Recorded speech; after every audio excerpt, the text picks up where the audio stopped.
taste and TruThoughts and the label and the music we sign, we've always been about trying to be as wide-ranging as possible. You know, we've tried to build it up from the deeper sound of the hidden orchestra, and then it'll get faster with Omar, and the more club-orientated thing with Rodney P, and Quantic will do his sort of tropical style thing. That's what I like, and I think that's a lot of the fans that we get with the label are into.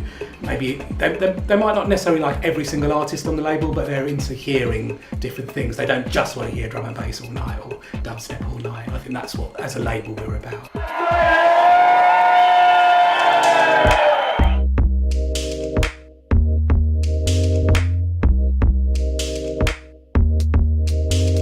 It's all played and mixed, produced just by myself. There's no guest musician, no guest vocalist, so it's all the instrumental album. It's all about just beats and harmonies. But each song has a different style.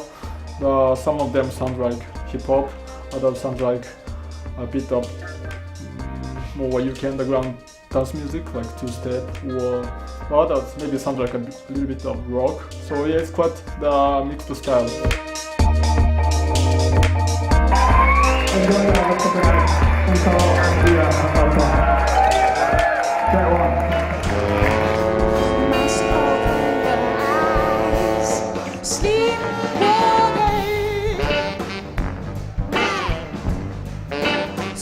The music is actually of Nostalgia 77 is a slightly schizophrenic kind of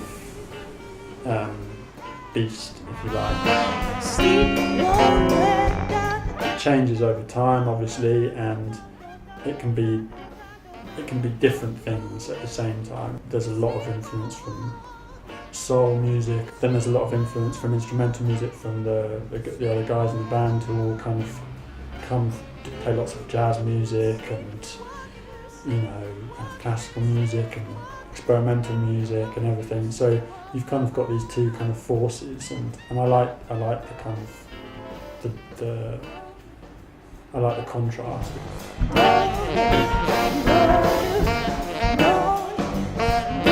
The reason I like working with TruThoughts and what I think they're interesting is they let people do what they want, which I think for artists is really important. I mean, they're like, okay, we like what you do.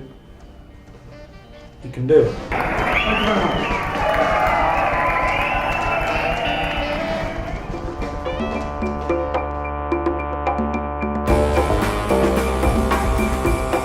All the music that I've always been into, I try to squeeze into the album somehow, so it's just quite diverse. TruThoughts to me means it's a philosophy about being open-minded towards music, and that's why they've got everything from jazz to garage and everything in between.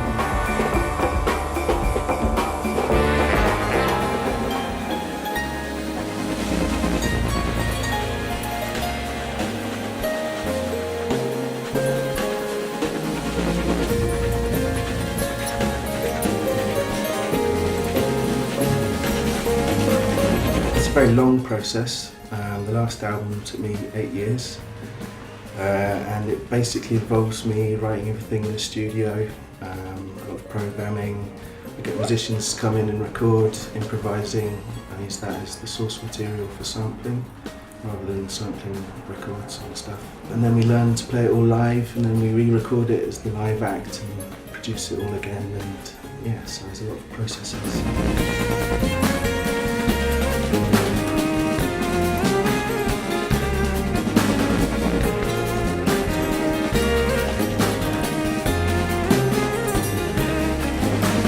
I guess putting that amount of time into it has an effect, yeah. Yeah, it's more engaging as a musician to be involved in it than your usual sort of band setup.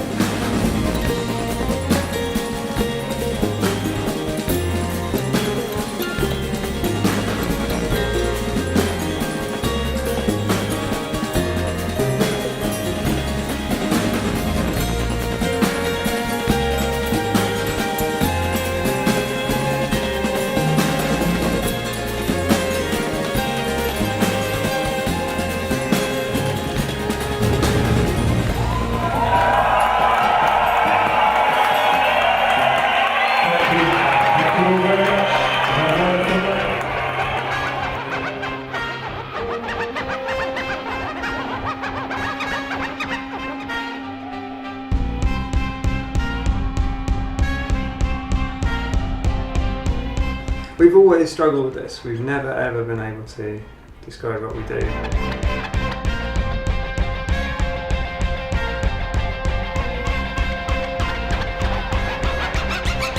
Which is why we invented turntable soul as a sort of genre for our first album, because we didn't really know what we do and no one else seems to.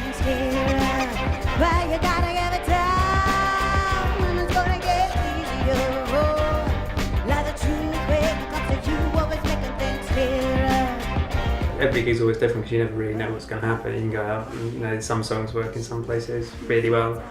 It depends on the energy of the show. Like if the crowd is really enjoying something, we'll change our set list to incorporate something else into it that might be not of a similar vein, but just, you know, kind of energy that we know, that we think they're gonna like.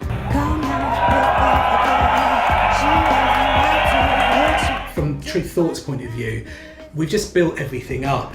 Just gotta give it time. People will be a bit surprised. They might be coming down to see, say, Quantic or Belleruche, who might be a bit well known, or Rodney P or Omar, but will see something that they didn't know about as well. For me, I just personally want to get, you know, as many people as possible. I want to hear our music. Just gotta give it time and it gets easier. Like the truth.